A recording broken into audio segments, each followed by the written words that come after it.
Dahivela Center for Knowledge and Guidance presents weekly Iman Talk Show on every Sunday morning 6 a.m.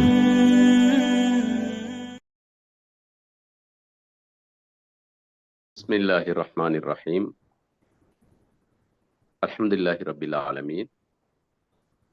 Wassalatu wassalamu ala ashrafil anbiya'i wal mursalin biyahum bihsanin ila yawmiddin. மதிப்புக்குரிய சகோதரர்களே, அஸ்ஸலாமு அலைக்கும் வரஹ்மத்துல்லாஹி வபரகாத்து. வலைக்கும் ஸலாம் வரஹ்மத்துல்லாஹி வபரகாத்து.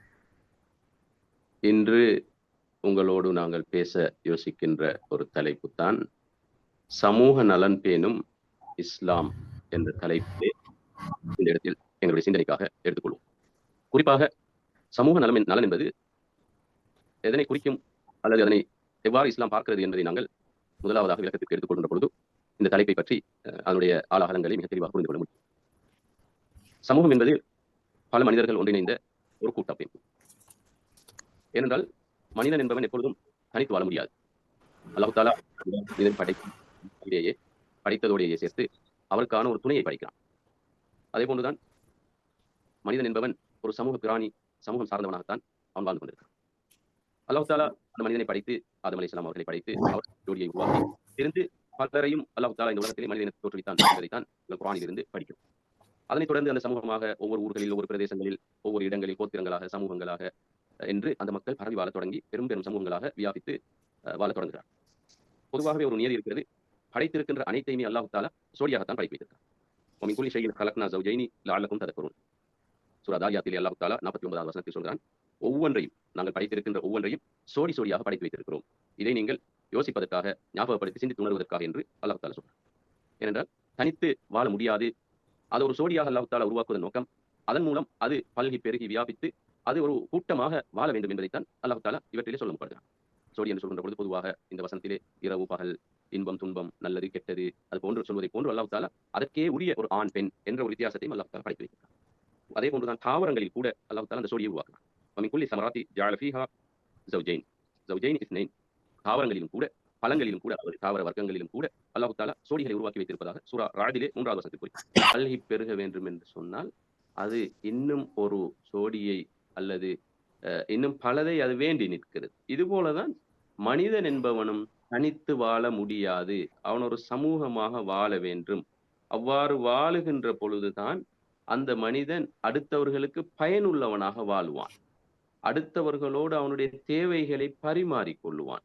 அடுத்தவர்களோடு அவனுக்கு இருக்கின்ற அந்த உறவை, இறுக்கமான ஒரு பிணைப்பை அந்த மனிதன் பேணிக் கொள்வான். அவ்வாறு பேணுவதற்கு மிக முக்கியமாக இருக்கின்ற ஒரு விடயம்தான் அவர்கள் சார்ந்த அந்த உரிமைகள், அவர்கள் சார்ந்த நலன்களை பேண வேண்டிய தேவை ஏற்படுது. எப்பொழுது ஒரு தனி மனிதன் சமூகத்தோடு சேர்ந்து விடுகிறானோ அல்லது ஒரு கூட்டமைப்போடு இணைந்து கொள்கிறானோ அப்பொழுது அவர்களுக்கு மத்தியிலே பல்வேறுபட்ட விடயங்கள் அங்கே தேவைப்படுகின்றன. அவன் வாழுகின்ற சூழலில் அவனோடு பல மனிதர்கள் இணைந்து வாழ வேண்டிய ஒரு தேவைப்படுது. சமூகம் என்று வருகின்ற பொழுது அங்கு ஆண்கள், பெண்கள், முதியவர்கள், சிறுவர்கள், நோயாளிகள், ஏழைகள், வசதி படைத்தவர்கள், முஸ்லிம், அவனுடைய கொள்கை சார்ந்தவர்கள், கொள்கை சாராதவர்கள், சில சந்தர்ப்பத்தில் அவனோடு உடன்பட்டு போகின்ற கொள்கையில் உள்ளவர்கள், சில நேரத்தில் அவனோடு முரண்பாடான சிந்தனையோடு வாழுகின்ற மனிதர்கள், அண்டை அயலவர்கள் என்று இப்படி ஒரு சமூகமாக வாழ முற்படுகின்ற பொழுது பல்வேறுபட்ட அந்த மனிதர்களோடும் இவன் வாழ வேண்டிய தேவை ஏற்படுகிறது. எனவே இவ்வாறு வாழுகின்ற சந்தர்ப்பங்களில் அவர்களுக்குரிய அந்த உரிமைகள், அவர்களுக்கான நலன்களை பேண வேண்டியதுக்கு இஸ்லாம் மிக தெளிவாகவே வழிகாட்டுவதை பார்க்கிறோம். இன்று இந்த தலைப்பும் ஒரு மிக முக்கியத்துவம் வாய்ந்ததாக பார்க்க வேண்டிய தேவை இருக்கிறது. ஏனென்றால் பொதுவாகவே இஸ்லாம் பொதுவாக அடிப்படைவாதம் அல்லது தீவிரவாத சிந்தனைகளை தூண்டுகின்ற, போதிக்கின்ற ஒரு மதம் என்ற கருத்தும் பொதுவாக பரவலாக அது காலந்தொட்டு பேசப்பட்டு வந்திருந்தாலும் கூட அது முன்வைக்கப்படுகின்ற ஒரு காலம்.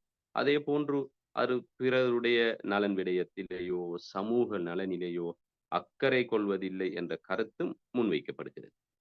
இவ்வாறானவர்களுடைய நோக்கம் பிரதானமாக 2 அம்சங்களை கொண்டதாக இருக்கும். ஒன்று ஒரு காழ்ப்புணர்ச்சியாக இருக்கும், அல்லது இஸ்லாம் பற்றிய புரிதல் போதாமையாக இருக்கின்றதும் ஒரு காரணியாக அமையலாம். எனவே இப்படியான ஒரு சூழ்நிலையில் தான் நாங்கள் இந்த தலைப்பையும் அணுக வேண்டிய தேவை இருக்கிறது. எனவே முதலாவதாக நாங்கள் புரிந்து கொள்ள வேண்டிய ஒரு விஷயம், இந்த தலைப்பிலே ஒருவர் தனித்து வாழுவது என்பது நிச்சயமாக இல்லை. இஸ்லாம் தடுக்கிறது. லா ரஹ்பானியத்த ஃபில் இஸ்லாம். அல்லாஹ்வுடைய தூதர் ஸல்லல்லாஹு அலைஹி வஸல்லம் அவர்கள் சொன்னார்கள், துறவறம் என்பது இஸ்லாத்தில் கிடையாது. அதாவது முற்றும் துறந்த முனிவர்களாக மாறி சென்று எங்காவது ஒரு கானகத்திற்கு சென்று அல்லது சமூகத்தை விட்டபடியே ஒதுங்கி சென்று அவர் வாழுவது அல்லது கடவுளையோ இறைவனையோ அடைந்து கொள்ள முயற்சிப்பது என்ற ஒரு சிந்தனை போக்கு இஸ்லாத்தில் கிடையாது. இந்த உலகத்திலே அல்லாஹு தஆலா ஒரு பெருமானத்தை உலகத்திற்கு வைக்கிறான், மனிதன் வாழுவதனால். அந்த மனிதன் கூட்டாக சமூகமாக வாழுவதனால் தான் இந்த உலகம் இயங்கும் என்ற மிக தெளிவான ஒரு விடயத்தையும் அல்லாஹு தஆலா முன்வைக்கிறான். சமூக நலன் பேணி நடக்கின்ற விடயத்திலே நாங்கள் சிந்திக்க வேண்டிய மிக முக்கியமான ஒரு விடயம் இருக்கிறது. முதலாவதாக இஸ்லாம் குறிப்பிடுகின்ற ஒரு விடயம்தான், மனித சமூகத்தின் ஏற்றத்தாழ்வுகளை முதலாவதாக இஸ்லாம் இல்லாமலாக்குகிறது. மனிதன் நலன் பேணுகின்ற விடயத்திலே முதலாவது இஸ்லாம் முன்வைக்கின்ற ஒரு விடயம்தான் மனிதர்களுக்கு மத்தியிலே இருக்கின்ற ஏற்றத்தாழ்வு என்ற அந்த மனோநிலையை இஸ்லாம் நீக்கி வைக்கிறது. அதே போன்றுதான் அந்த மனிதர்கள் எல்லாருமே, மனிதர்களாக இருக்கின்ற எல்லோரும் யார் என்பதை இஸ்லாம் குறிப்பிட்டு அந்த ஏற்றத்தாழ்வை நீக்கி வைக்கிறது. அல்லாஹு தஆலா சூரா ஹுஜ்ராத்திலே தெளிவுபடுத்துகிறான், யா அய்யுஹன்னாஸ், மனிதர்களே என்று விழித்து பேசி சொல்கிறான், இன்னா ஹலக்னாக்கும் மின் தக்கரின் வ உன்சா, உங்களை நாங்கள் ஒரு ஆணிலிருந்தும் பெண்ணிலிருந்தும் தான் படைத்திருக்கிறோம். வஜஅல்னாக்கும் ஷுஊபன் வ கபாயில லிதஆரஃபு, உங்களை ஏன் ஒவ்வொரு பிரிவுகளாக, கோத்திரங்களாக, சமூகங்களாக ஆக்கி வைத்திருக்கிறோம் என்றால், இது ஒருவரை ஒருவர் நீங்கள் மேன்மைப்படுத்தி உயர்வானவர் தாழ்வானவர் என்று பிரித்துக் கொள்வதற்காக அல்ல.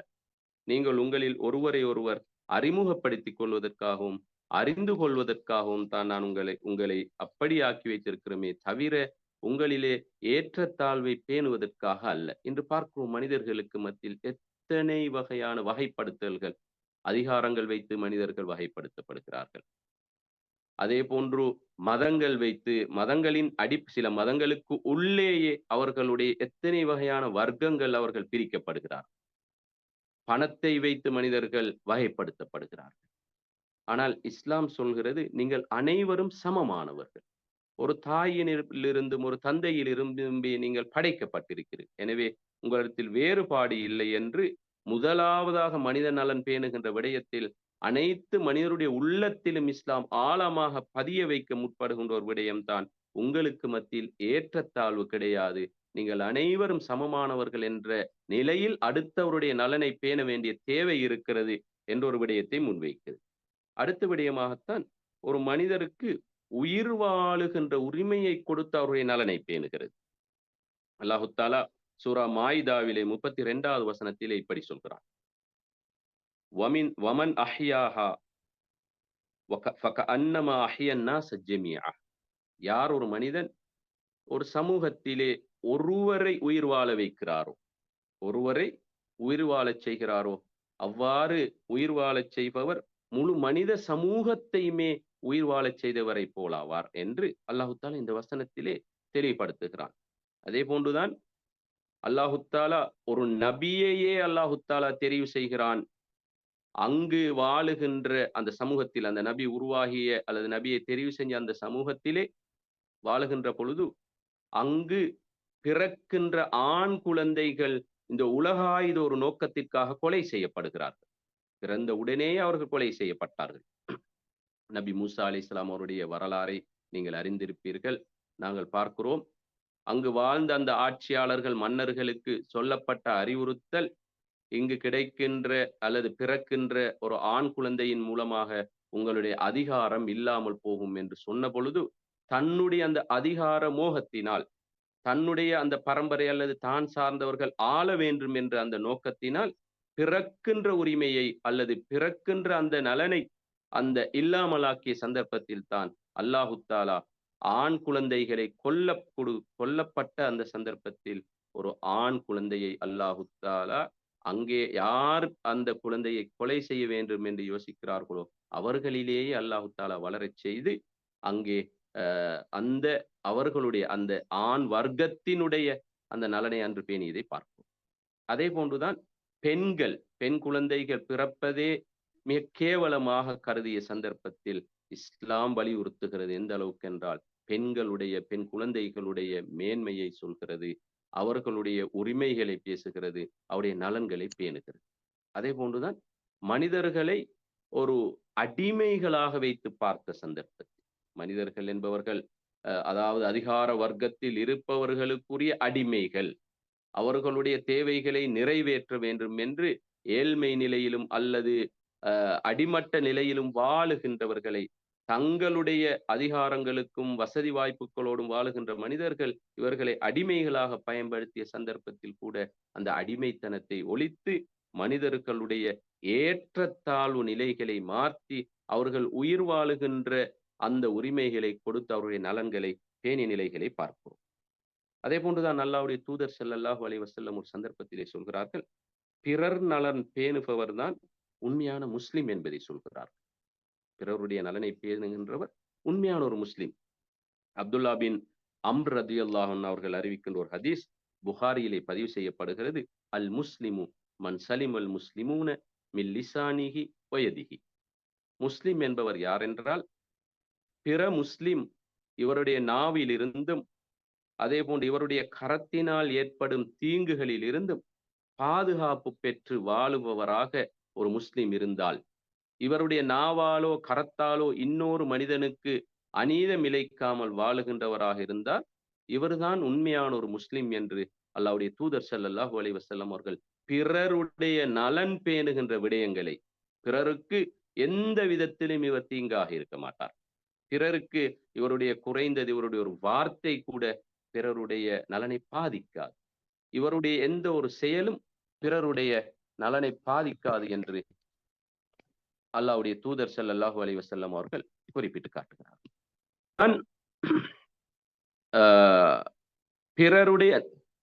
பிறருடைய நலனை பேணுகின்ற இஸ்லாம், பிறருடைய உரிமைகளை பேணுகின்ற அந்த இஸ்லாம் தன்னுடைய நலனிலே அக்கறை செலுத்துவதை போன்ற உணர்வோடு அதிலே இருப்பார் என்பதைத்தான் இந்த ஹதீஸினூடாக அல்லாஹ்வுடைய தூதர் ஸல்லல்லாஹு அலைஹி வஸல்லம் அவர்கள் சொல்ல முற்படுகிறார்கள். அதே போன்றுதான் தனக்கு விருப்பமானவரை பிறருக்கு விரும்ப வேண்டும். பொதுவாக ஒரு மனிதன் நிறைய விடயங்களை ஆசைப்படுவான், விரும்புவான். அதே சந்தர்ப்பத்தில் தனக்கு விருப்பமானது அடுத்தவர்களுக்கு விரும்பப்பட வேண்டும். அதில் இன்னொரு பக்கமும் இருக்கிறது, தனக்கு எதுவெல்லாம் விருப்பம் இல்லையோ அதை பிறருக்கு விரும்பக்கூடாது என்பதையும் இந்த ஹதீஸ் சொல்கிறது.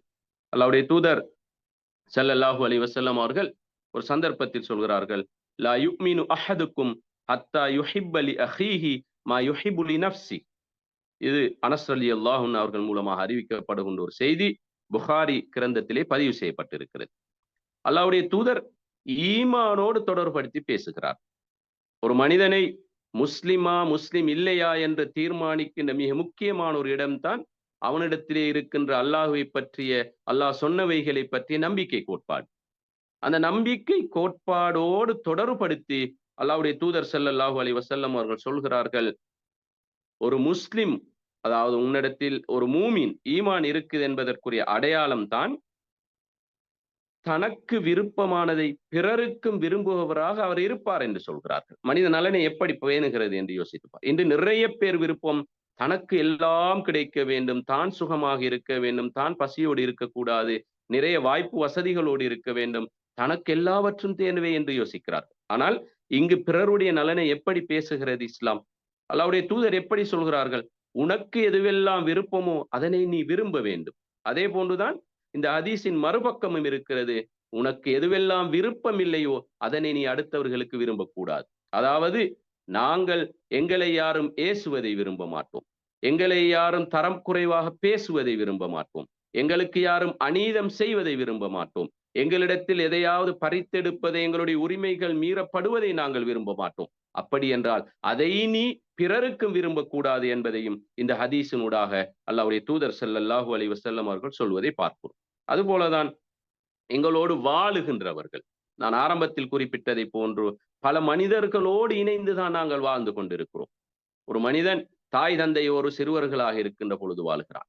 அதே போன்று ஒரு கட்டத்திலே அவன் இன்னொரு உறவை இணைத்துக் கொள்கிறான், மனைவி, அதற்கு பின்னால் பிள்ளைகள், அதற்கு பின்னால் இன்னும் அவனோடு சேர்ந்த பலரையும் அவன் இணைத்துக் கொண்டு வாழ வேண்டிய தேவை இருக்கிறது. எனவே அல்லாஹ்வுடைய தூதர் ஸல்லல்லாஹு அலைஹி வஸல்லம் அவர்கள் சொல்கிறார்கள், மனைவியுடைய அந்த நலனை பேணுகின்ற விடயத்தையும் குறிப்பிட்டு காட்டுகிறார்கள்.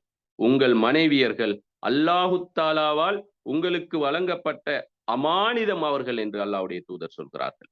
அவர்களுடைய விடயத்திலே அல்லாஹுவை நீங்கள் பயப்படுங்கள் என்று அல்லாஹ்வுடைய தூதர் ஸல்லல்லாஹு அலைஹி வஸல்லம் அவர்கள் சொல்வதோடு மாத்திரம் நிறுத்திக் கொள்ளாமல் ஒரு கட்டத்திலே சொல்கிறார்கள். எப்படி என்றால், நீ சாப்பிடுகின்ற பொழுது அவளுடைய வாயிலே நீ ஒரு பிடி கவலத்தை உணவாக ஊட்டி விடுவதும் தர்மம் என்று சொல்கிறார்கள். நாங்கள் இதை மிக தெளிவாக புரிந்து கொள்ள வேண்டும். சில சந்தர்ப்பங்கள் அல்லது சிலரிடத்திலே அது ஒரு கலாச்சாரமாக கூட பதிவாக இருக்கிறது. எப்படி என்றால், கணவன் சாப்பிட்ட எச்சிலையில் மனைவி சாப்பிடுவது சிறந்தது என்று சொல்லப்படுகிறது. அதே போன்றுதான் சில சந்தர்ப்பங்களில் மனைவியை பற்றிய அக்கறையே இல்லாமல் சில நேரங்களிலே வீட்டினுடைய விருந்து வேலைகள், சமையல் வேலைகள் அனைத்திலும் மும்முரமாக ஈடுபடுகின்றவர்கள் சில சந்தர்ப்பங்களிலே அவர்கள் சாப்பிட்டார்களா அல்லது அவருடைய உணவு விடயம் எப்படி என்று கூட யோசிக்க முடியாத சந்தர்ப்பங்கள் ஏற்படுவதுண்டு. ஆனால் அல்லாஹ்வுடைய தூதர் ஸல்லல்லாஹு அலைஹி வஸல்லம் அவர்கள் எப்படி பேசுகிறார்கள் பாருங்கள்.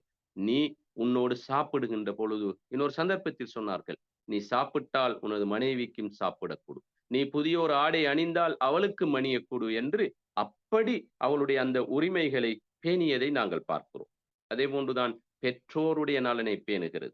அல்லாஹ்வுடைய தூதர் ஸல்லல்லாஹு அலைஹி வஸல்லம் அல்லாஹு தஆலா அல் குர்ஆனிலே சொல்லி காட்டுகிறான், வவஸ்ஸைனல் இன்சான பிவாலிதைஹி இஹ்சானா. பெற்றோரோடு நல்ல முறையில் நடந்து கொள்ளும்படி மனிதர்களுக்கு நாங்கள் உபதேசம் செய்திருக்கிறோம். அதே போன்று பெற்றோரை நோவினைப்படுத்துகின்றவர்கள் மிக பெரும் பாவம் செய்தவர்கள் என்று அல்லாஹ்வுடைய தூதர் ஸல்லல்லாஹு அலைஹி வஸல்லம் அவர்கள் சொல்றார். இப்படி அவர்களுடைய அந்த மனித நலனை எப்படியெல்லாம் இஸ்லாம் பேசுகிறது என்பதை பாருங்கள். இன்று அந்த பெற்றோருடைய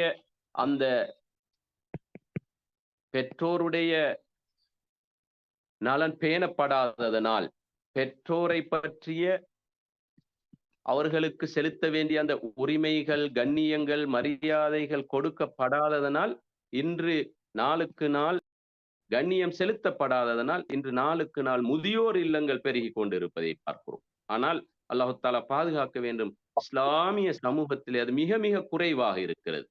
ஏன்? அவர்கள் மிக தெளிவாக வழிகாட்டப்பட்டிருக்கிறார்கள், போதிக்கப்படுகிறார்கள். பெற்றோருடைய அந்த நலனை பேணுவது மிக மிக முக்கியமான ஒரு விடயமாக சொல்லப்படுகிறது. மதிப்புக்குரிய சகோதரர்களே, அதே போன்றுதான் அண்டை வீட்டாரோடு வாழுகின்ற சந்தர்ப்பத்தில் அவர்களுடைய நலனை பேண வேண்டும் என்று சொல்கிறது. அல்லாஹ்வுடைய தூதர் ஸல்லல்லாஹு அலைஹி வஸல்லம் அவர்கள் ஒரு சந்தர்ப்பத்தில் ஒரு சஹாபியை விழித்து பேசுகிறார்கள். யா அபாதர் இதா தபக்த மரகத்தன் ஃபஅக்ஸிர் மாஹா. நீ ஏதாவது ஒரு கறி சமைத்தால் உன்னுடைய அந்த கறியிலே கொஞ்சம் குழம்பை அதிகமாக வைத்துக்கொள். அதற்கான காரணத்தை அல்லாஹ்வுடைய தூதர் சொல்கிறார்கள், வதஆஹத் ஜீரானக். நீ உன்னுடைய அண்டை வீட்டாரை நீ அதன் மூலமாக கவனித்துக்கொள் என்று இஸ்லாம் வலியுறுத்துவதை பார்க்கிறோம். அங்கே அவர்களுடைய நலனை பேணுகின்ற ஒரு தன்மையை பார்க்கிறோம். ஒரு சந்தர்ப்பத்திலே அல்லாஹ்வுடைய தூதர் ஸல்லல்லாஹு அலைஹி வஸல்லம் அவர்கள் சொன்னார்கள், ஜிப்ரீல் அலைஹிஸ்ஸலாம் அவர்கள் வந்து அண்டை வீட்டாரை பற்றி எனக்கு உபதேசித்துக் கொண்டே இருந்தார்கள். நான் நினைத்தேன் அவர்களை என்னுடைய சொத்துக்களிலே உரிமை பெறுகின்றவர்களாக, வாரிசுக்காரர்களாக அல்லாஹு தஆலா இணைத்து விடுவானோ என்று நான் யோசிக்கின்ற அளவுக்கு அவர்களுடைய விடயங்களை பற்றி அல்லாஹு தஆலா எனக்கு உபதேசித்துக் கொண்டிருந்தார்கள் என்று ஸல்லல்லாஹு அலைஹி வஸல்லம் அவர்கள் சொல்கிறார்கள். அந்த அளவுக்கு அவர்களுடைய நலனை பேணியதை பார்க்கிறோம். அதே போன்றுதான் மனித நலன் என்று இது நான் ஏற்கனவே குறிப்பிட்டு வந்த விடயங்கள் அந்த எங்களோடு சார்ந்து வாழுகின்றவர்களுடைய அந்த உரிமைகளை, அவர்களுடைய உரிமைகளை அல்லது அவர்களுடைய நலவுகளை பேணிய விடயங்கள். அதே போன்றுதான் மனித நலனை பாதிக்கின்ற விடயங்களை கூட இஸ்லாம் தடுத்திருப்பதை பார்க்கிறோம். பொதுவாக அது தொடர்பாக நபிமார்களே அல்லாஹு தஆலா அனுப்பினான். நான் ஏற்கனவே சொன்னேன், மூசா அலைஹிஸ்ஸலாம் அவர்களை அல்லாஹு தஆலா தெரிவு செய்த அந்த கால சூழல். அதே போன்றுதான் அளவை நிறுவை என்ற அந்த ஒரு விடயம், மனிதர்களுடைய கொடுக்கல் வாங்கலோடு தொடர்பான ஒரு விடயம்.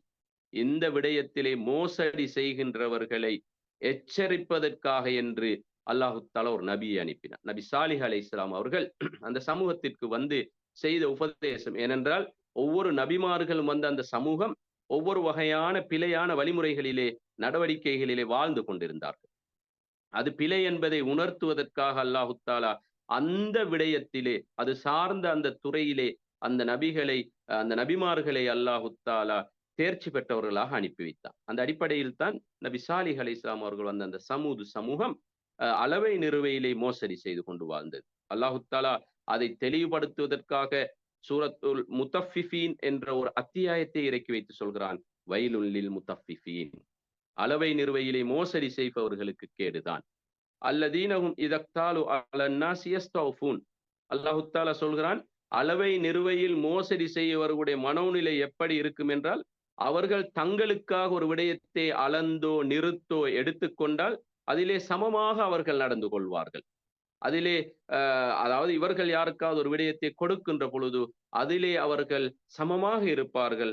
ஆனால் அவர்களுக்காக இன்னொருவரிடத்திலே இருந்து ஒன்றை அளந்தோ நிறுத்தோ எடுத்தால் வைதா காலூகும் அவ் வஸனூகும் யுக்ஸிரூன், இவர்கள் கொடுக்கின்ற பொழுது மிகச் சரியாக அளவைகளை நிறுவைகளை பார்த்து கொடுப்பார்கள். ஆனால் இவர்களுக்காக ஒரு பொருளை எடுக்கின்ற பொழுது, நிறுத்தோ அளந்தோ எடுக்கின்ற பொழுது அதிலே மோசடி செய்வார்கள், அடுத்தவருக்கு நஷ்டத்தை ஏற்படுத்துவார்கள் என்று அல்லாஹு தஆலா சொல்லி காட்டுகிறார்.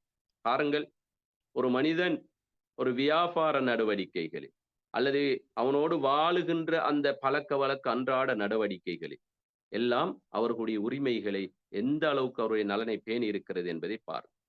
வட்டி என்ற ஒரு விடயம் இருக்கிறது.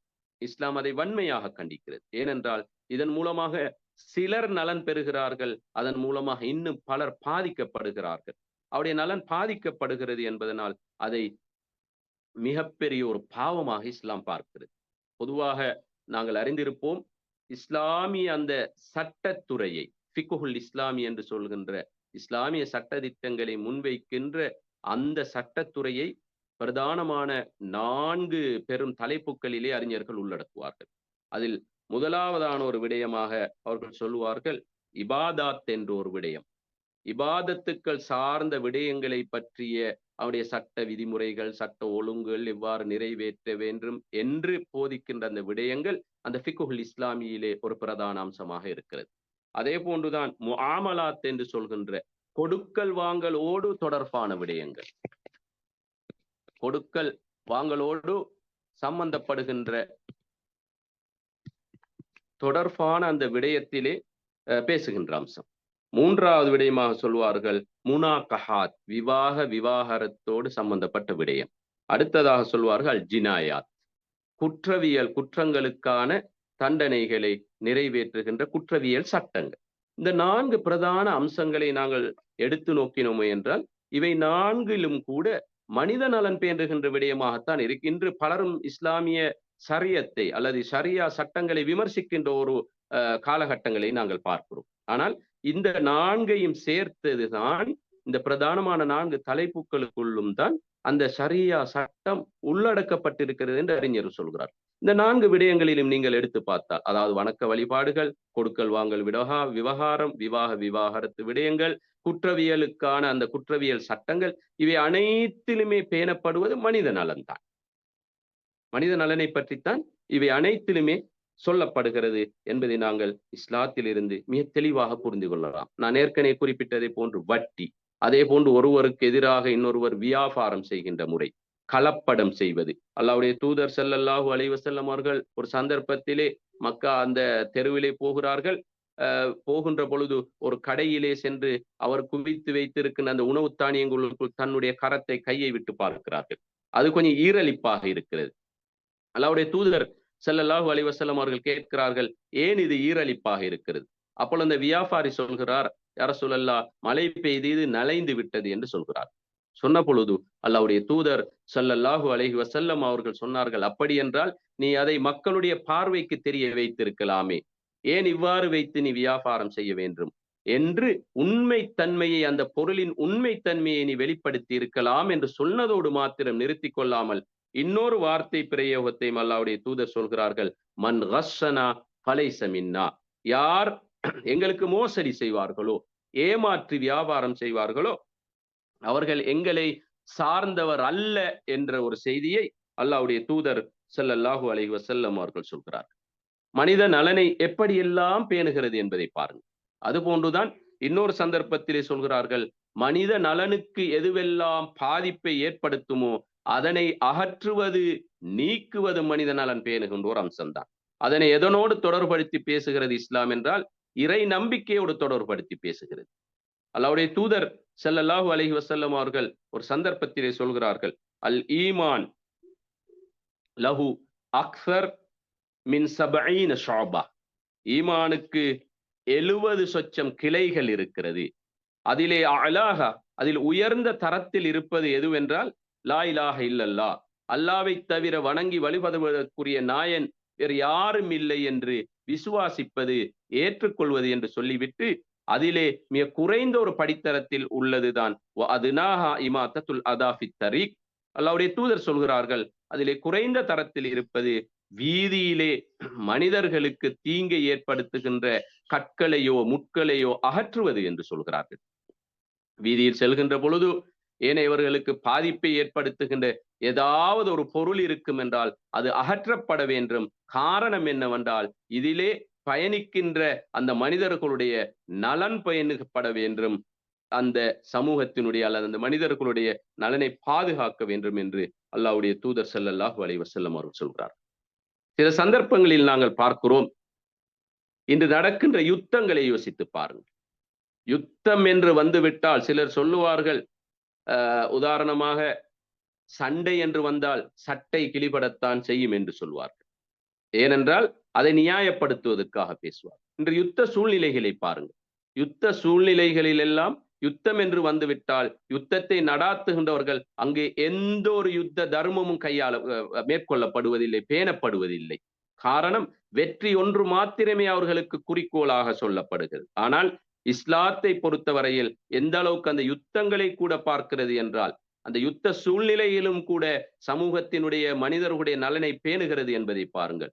எப்பொழுதுமே வலிந்து சென்று இஸ்லாம் யுத்தங்களுக்கு போனதாக இல்லை. காரணம், அந்த இஸ்லாத்தை நோக்கி வருகின்ற அந்த சந்தர்ப்பங்களில் எல்லாம் எதிர்ப்புகளை சமாளிப்பதற்காக யுத்தங்கள் செய்ததையும் அல்லது பாதிக்கப்படுகின்ற மனிதர்களை பாதுகாப்பதற்காக என்று அங்கே அதற்கான முயற்சிகளை மேற்கொண்டதைத்தான் எங்களால் பார்க்க முடியுமாக இருக்கிறது. அந்த சந்தர்ப்பங்களில் எல்லாம் அல்லாஹ்வுடைய தூதர் ஸல்லல்லாஹு அலைஹி வஸல்லம் அவர்கள் காட்டிய வழிமுறைகள் சொல்லுவார்கள், சிறுவர்களை நீங்கள் கொல்லக்கூடாது, பெண்களை கொலை செய்யக்கூடாது, கனி தருகின்ற பலன் தருகின்ற தோட்டங்களை மரங்களை நீங்கள் எரிக்க கூடாது, தங்களுடைய மதத்தை பின்பற்றி கொண்டிருக்கின்ற ஏனைய மதஸ்தானங்களிலே இருந்து அவர்களுடைய அந்த மத கடமைகளை செய்து கொண்டிருக்கின்றவர்களை நீங்கள் ஏனைய அந்த அவருடைய மத கிரியைகளை மதத்தினுடைய அந்த நடவடிக்கைகளிலே வணக்கங்களே ஈடுபட்டு கொண்டிருக்கின்றவர்களை நீங்கள் கொலை செய்யக்கூடாது, கொல்லக்கூடாது என்று அல்லாஹ்வுடைய தூதர் ஸல்லல்லாஹு அலைஹி வஸல்லம் அவர்கள் வழிகாட்டி யுத்த சூழ்நிலையிலும் கூட அவருடைய மனித நலனை பேணி இருப்பதை, சமூக நலனை பேணி இருப்பதை இன்று பாருங்கள். பச்சிலம் குழந்தைகள் கணக்கே இல்லாமல் கொல்லப்படுகிறார்கள், கொன்று குவிக்கப்படுகிறார்கள். யுத்தம் என்று வந்துவிட்டால் பெண்கள் கற்பழிக்கப்படுகிறார்கள், கூட்டு கற்பழிப்பாக செய்யப்படுகிறார்கள், அவள் மானவங்கப்படுத்தப்படுகிறார்கள். அதே போன்று ஆண்கள் கண்டதுண்டமாக அதற்கு எந்த ஒரு சம்பந்தமும் இல்லாதவர்கள் கூட அங்கே கொல்லப்படுவதை, அழிக்கப்படுவதை, நாசமாக்கப்படுவதை, அவருடைய சொத்துக்கள் அனைத்துமே அழித்து நாசமாக்கி நொறுக்கப்படுவதை நாங்கள் பார்க்கிறோம். இஸ்லாம் எந்த அளவுக்கு மிக அழகான ஒரு வழிகாட்டலை தருகிறது பாருங்கள். மனிதர்களுடைய நலன் இப்படியான ஒரு சூழ்நிலையிலும் கூட அது பேணப்பட வேண்டும், பாதுகாக்கப்பட வேண்டும் என்று சொல்வதை பார்ப்போம். அதே போன்றுதான் மனிதர்கள் வாழுகின்ற அந்த சூழல் மிக சிறந்ததாக இருக்க வேண்டும். இதன் மூலம் அங்கு வாழுகின்ற சமூகத்தின் நலன் பேணப்பட வேண்டும் என்று இஸ்லாம் குறிப்பிடுகிறது. ஒரு சந்தர்ப்பத்திலே அல்லாஹ்வுடைய தூதர் ஸல்லல்லாஹு அலைஹி வஸல்லம் அவர்கள் சொல்கிறார்கள், சாஃபத்திற்குரிய இரு செயல்களை நீங்கள் தவிர்ந்து கொள்ளுங்கள் என்று அந்த சஹாபாக்களை பார்த்து அல்லாஹ்வுடைய தூதர் ஸல்லல்லாஹு அலைஹி வஸல்லம் அவர்கள் உபதேசிக்கிறார்கள். சாஃபத்திற்குரிய 2 செயல்களை நீங்கள் தவிர்ந்து கொள்ளுங்கள் என்று சொன்ன பொழுது சஹாபாக்கள் அது என்ன என்று அவர்களோடு இருந்த அந்த தோழர்கள் அது என்ன என்று ரசூலுல்லாஹி ஸல்லல்லாஹு அலைஹி வஸல்லம் அவர்களை கேட்ட பொழுது சொல்கிறார்கள், அதுதான் மக்களின் நடைபாதையில் மக்களின் நடைபாதைகளிலும் மனிதர்கள் ஓய்விடங்களாக பயன்படுத்துகின்ற நிழல் தருகின்ற மரங்களுக்கு கீழாலும் அதே போன்று தேங்கி நிற்கின்ற நீரிலும் மலம் கழிப்பது, சிறுநீர் கழிப்பது என்று அல்லாஹ்வுடைய தூதர் ஸல்லல்லாஹு அலைஹி வஸல்லம் அவர்கள் சொல்கிறார்கள். சூழல் மூலமாக கூட மனிதனுடைய நலன் பாதுகாக்கப்பட வேண்டும், சமூகத்தின் நலன் பாதுகாக்கப்பட வேண்டும் என்று வலியுறுத்தி இருப்பதை பார்க்கிறோம். சூழலை பாதுகாத்து அந்த சமூகம் சிறப்பாக வாழ வேண்டும், அவருடைய நலன்களுக்கு பாதிப்பு வந்துவிடக் கூடாது என்பதற்கு மரம் நடுகின்ற விஷயத்தையும் கூட ஒரு தர்மமாக பேசியிருப்பதை நாங்கள் இஸ்லாத்தில் தான் பார்க்க முடியுமாக இருக்கிறது. இன்று மரம் நடுவது என்பது சிலருக்கு ஒரு வேலை திட்டமாக மாறுகிறது. சில தனியார் நிறுவனங்கள் அல்லது அரச நிறுவனங்கள், அரச சார்பற்ற நிறுவனங்கள் அல்லது சிலர் சேர்ந்து கொண்டு ஏதாவது ஒரு விசேட தினம் வருகின்ற பொழுது மரம் நடுகை திட்டங்களை முன்வைப்பதை பார்க்கிறோம். ஆனால் இஸ்லாம் அதை எதனோடு தொடர்படுத்துகிறது தெரியுமா? மனிதனுடைய நலன் பாதிக்கின்ற, நலன் பேணுகின்ற அந்த விடயத்தோடு தொடர்படுத்தி பேசுகிறது. காடழிப்பினால் வருகின்ற ஆபத்து பேசப்படுகிறது. இஸ்லாம் அதை வளப்படுத்துவதை, வளர்ப்பதை பேசுகிறது.